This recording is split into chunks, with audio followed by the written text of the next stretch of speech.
I'm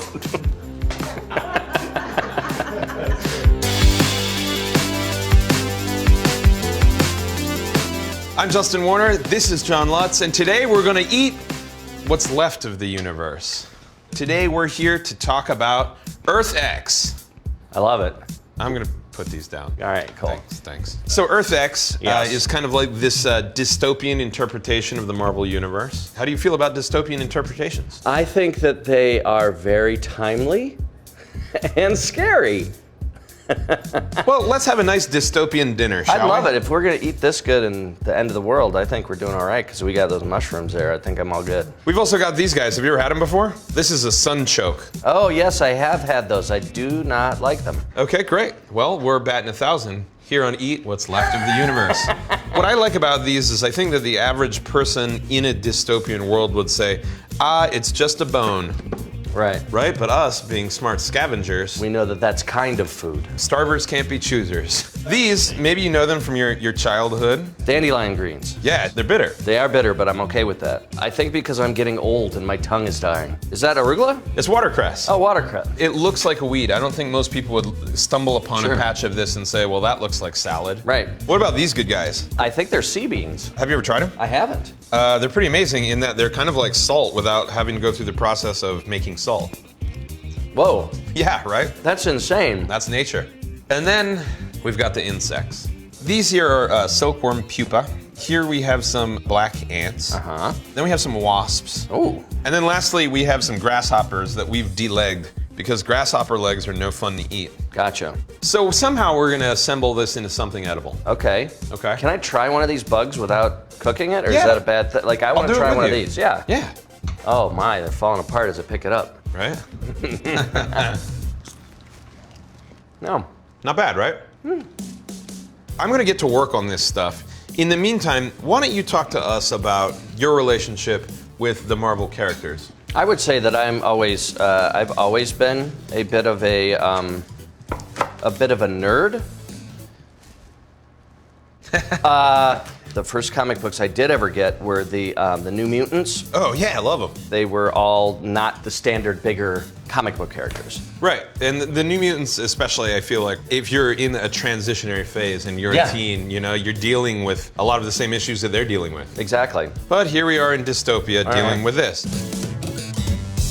People love you and know you as a character in 30 Rock. Yes. And that character happens to share your name. Is that like your dystopian version of you, or is that just you? No, I hope it's not me.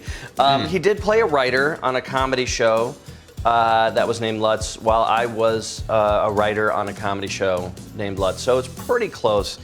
But he was a lot more sad than I am. I also don't wear a bra. That's the only difference. Something tells me that in Earth X, it doesn't matter what you wear. I hope not. Obviously. I wonder what my superpower would be in Earth X. What do you think it would be?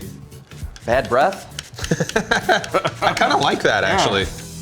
I'm using this device to shave the sunchokes into some hot oil. Now that already smells good, and like I said, I'm not a fan of these. Well, you know, I'll tell you, man, fat helps. Yeah.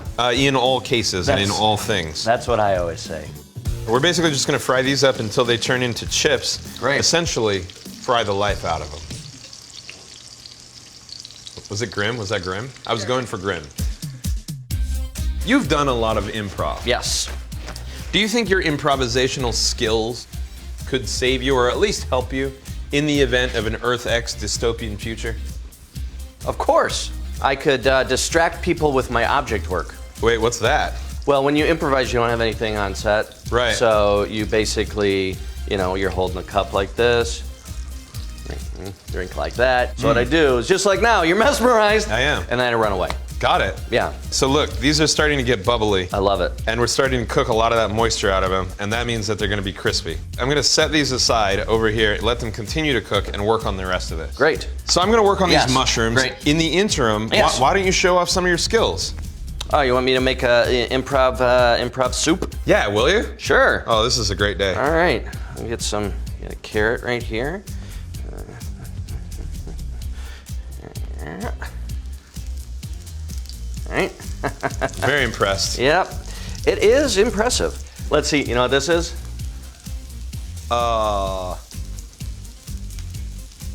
A fishing worm.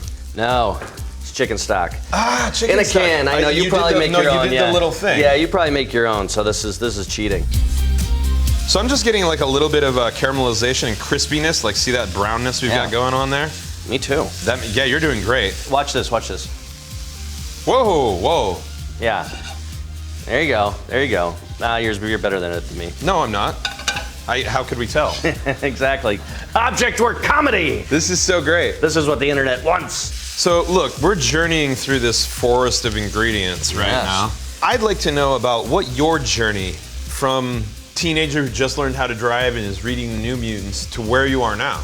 I basically kind of floundered around in school for a long time until I realized that I wanted to do comedy. So I called my parents up, said I'm going to graduate from college and move to do improv, and they were a little wary of that. Right. My dad actually was the one who said go for it, because he said don't ever live with regrets, and he came to hundreds of my improv shows. Really? Yes. I love it. He loves comedy too. So wait, this is the dandelion greens. Yeah. Mushrooms. Yeah, they take some time to break down these dandelion greens. They're pretty tough. That's why like goats eat them. But there are no goats left. Except for the superpowered goats, right? Exactly, yeah, the dystopian goats. Yes. Let's make a little vinaigrette to liven this up, shall we? Yes, please. You're gonna put a little kimchi in there, but then the vinaigrette is gonna be with the kimchi juice? Yes! Yes. So I feel like we're gonna get a lot of nutrients and stuff from this that'll keep us alive. So you want me to whisk? Yes, I'll drizzle. Have you ever had an end of the world moment on stage? Yes, I split my pants on stage once. Oh man. Yeah. I did that at a food event the other day. It really sucked. So let's add this in there. Great. We're gonna those finish babies. with these sea beans. Love it. And so they're gonna add some greenness and crunchiness to this, and plenty of salinity. Now, a bevy of bugs. Oh, bevy of bugs. Now, I'm assuming Ant-Man here ain't going in. No, he's not. He's plastic. So you want me just... Yeah, go for it. All right. Here's some silkworm pupa. I don't know. Here's some ant pupa. I'm gonna try one of these wasps. I like that. They're sweet. Yeah. Right? They're not bad. None of these bugs are bad. And these are grasshoppers. They're almost slightly sour, lemony. Those I don't like. Bugs are bad. I'm gonna plate this up, and then I'll Awesome. meet you at the table of tastes. Swipe up.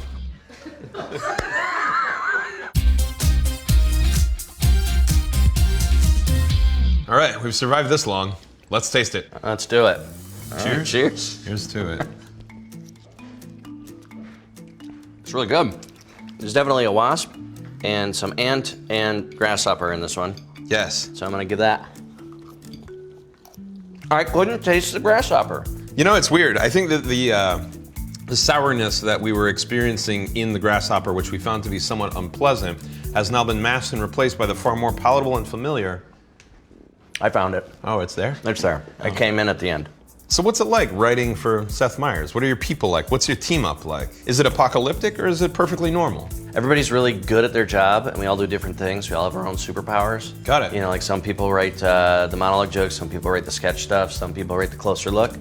But everybody gets along really well, and it's an amazing place to work. That's awesome. Yeah. Well, that's all the time we have. Period. Because it's the end of times. That didn't land. Well.